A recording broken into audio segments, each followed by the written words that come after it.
Disons que face à tout cela, on se sent à la fois embarrassé et interpellé. Embarrassé parce que on a le sentiment que chaque fois que l'on parle de l'Afrique vraiment, ce sont les Européens qui parlent. Les Africains, ils ne parlent pas. Et eux, ils ont fini par vendre aux Africains eux-mêmes une certaine idée de l'Afrique. En fait, ils parlent de quelque chose qu'ils ne connaissent pas. Ils parlent de quelque chose qu'ils veulent conquérir, qu'ils veulent s'approprier. Et ils ne savent pas de quoi ils parlent. Et les Africains, et c'est ça le plus grave, les Africains qui sont considérés aujourd'hui comme les intellectuels, les cadres, la classe moyenne africaine, ont fini par intégrer l'idée que l'Europe se fait, que les Occidentaux en général, se font de l'Afrique et non pas l'idée qu'ils ont eux-mêmes de ce qu'ils sont. C'est ce qui va amener cette grande dame à dire tout ce qu'elle dit. C'est-à-dire qu'en fait, elle a le sentiment qu'on parle d'une chose qu'elle ne connaît pas. Mais il n'y a pas une Afrique. L'Afrique, c'est pas un pays, c'est un continent. Quand bien même demain, l'Afrique deviendrait un État, ça resterait un État très diversifié. Un peu comme si vous arrivez en Russie, vous dites les Russes, mais c'est une mosaïque. Vous arrivez en Chine, c'est une mosaïque. Et c'est ça la force de l'Afrique, malheureusement, qui est devenue sa faiblesse. C'est-à-dire que nous sommes dans un environnement qui aurait dû être notre avantage compétitif, qui aurait dû être notre grand avantage, qui aurait dû être notre plus, à savoir que nous sommes sur un continent qui présente diverses facettes, une variété, une palette presque infinie, à la fois de personnalités, de culture, de connaissances, de trajectoires historiques, qui aurait dû être aujourd'hui, en réalité, ce sur quoi nous devrions nous appuyer pour rebondir.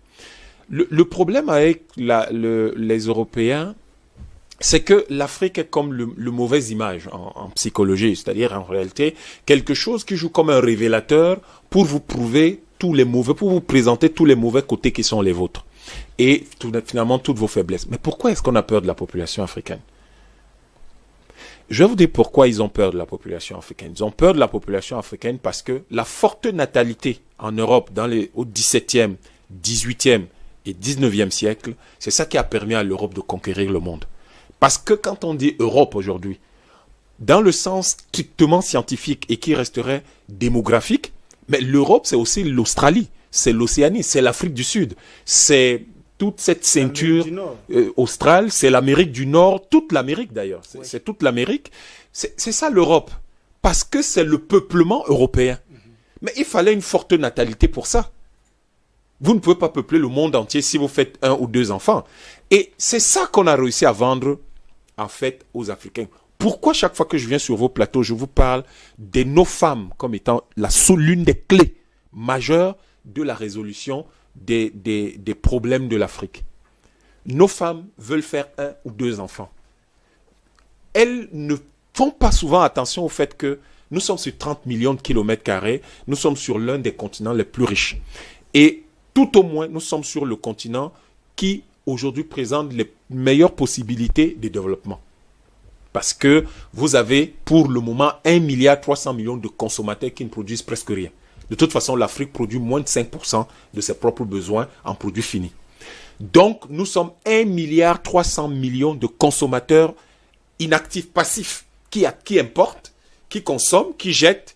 Voilà un autre problème concret. Et qui demandent encore de nouveaux produits. Donc, c'est pour cela que cette natalité, à forte natalité africaine, fait peur. La population, lorsque on vous dit qu'en 2050, quand vous avez la moitié de la population mondiale, oui, c'est un pouvoir extraordinaire. C'est un pouvoir extraordinaire. Mais c'est grâce à ça, et les Européens n'ont pas la mémoire courte, c'est grâce à ça que l'Égypte antique, il y a 10 000 ans, a dominé le monde. Parce que l'Afrique, à l'époque, comptait pratiquement la moitié de la population mondiale. Ça veut dire donc beaucoup plus d'hommes en armes. Peut-être qu'on ne fait plus la guerre aujourd'hui avec des canons ou avec des fusils. Mais cela veut dire particulièrement 2 ou 3 choses. La première, ça fait beaucoup plus de cerveau que tout le monde. Donc beaucoup plus de recherche scientifique, beaucoup plus de production intellectuelle que tout le monde. Troisième chose, Oui. ça fait beaucoup plus de capacité de projection sur le monde. Donc vous avez la possibilité de conquérir le reste du monde parce que vous êtes plus nombreux. Et donc vous pouvez y aller. Et ils le ressentent dès maintenant avec l'immigration. Ils se disent, l'Europe c'est 600 millions d'habitants, ces gars-là c'est 2 fois plus. Déjà ça fait 2,5 fois notre population. Si ça continue, demain ils seront pratiquement 7-10 fois notre population. Alors là, on sera complètement inondé. Sans oublier également le métissage qui va avec. Le métissage est un phénomène marginal. En réalité, en démographie, c'est un phénomène marginal. C'est pas le cœur de la démographie, de la constitution démographique d'un peuple. De quelles que soient les relations qu'on a, il reste toujours un phénomène marginal. Là où il s'est fait de façon importante. Prenez un continent d'immigration comme l'Amérique du Nord. Vous avez le sentiment qu'il y a beaucoup de métissage là-bas? Il n'y en a pas beaucoup. Parce que généralement, il y a des résistances. Il y a les gens qui ont le sang bleu, il y a ceux qui parlent de l'authenticité, il y a ceux qui parlent de la race pure. Même si les gens ne le disent pas, ils réagissent de cette façon-là. C'est pour ça que vous trouverez que chez tous les peuples, il y a toujours une certaine réticence à aller épouser ailleurs. L'exogamie est un sérieux problème et la plupart du temps, l'endogamie est généralement la règle.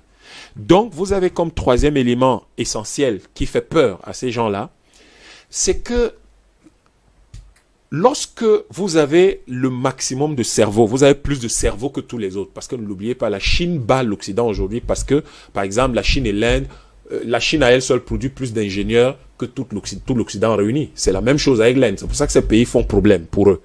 Le Nigeria à lui seul produit presque autant d'ingénieurs que les pays membres de l'euro.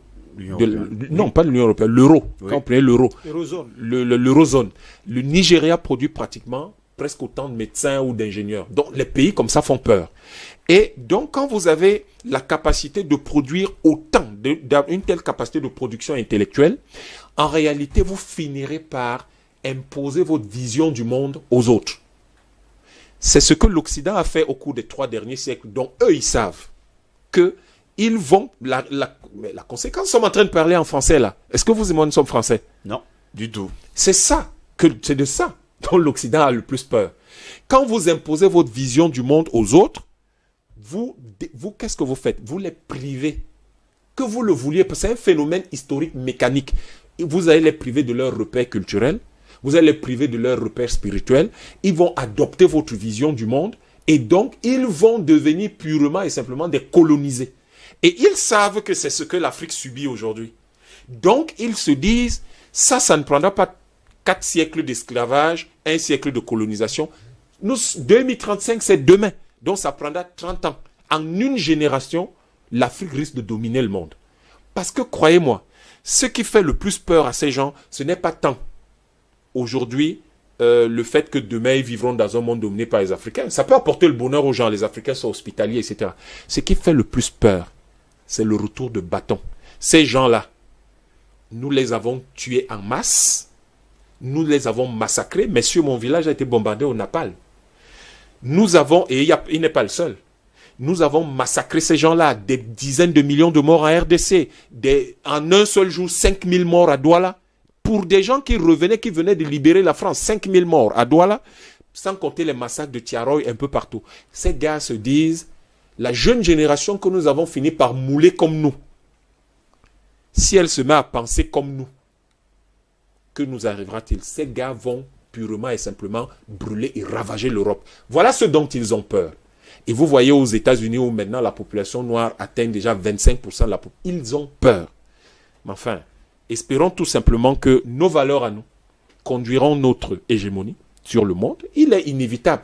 Nous autres Africains, nous sommes sereins. Parce que nous savons ce qui va se produire. Dans 30 ans, nous aurons la moitié de la population mondiale. Ça veut dire que dans 100 ans, nos fils et nos arrières et nos petits-fils seront à l'abri du besoin et seront heureux sur cette terre. Mais ce que nous leur laisserons comme valeur, c'est de fonder leur action sur la vérité et la justice. Comme nos ancêtres, l'Égypte antique n'a jamais envahi le monde, n'a jamais massacré les gens à travers le monde.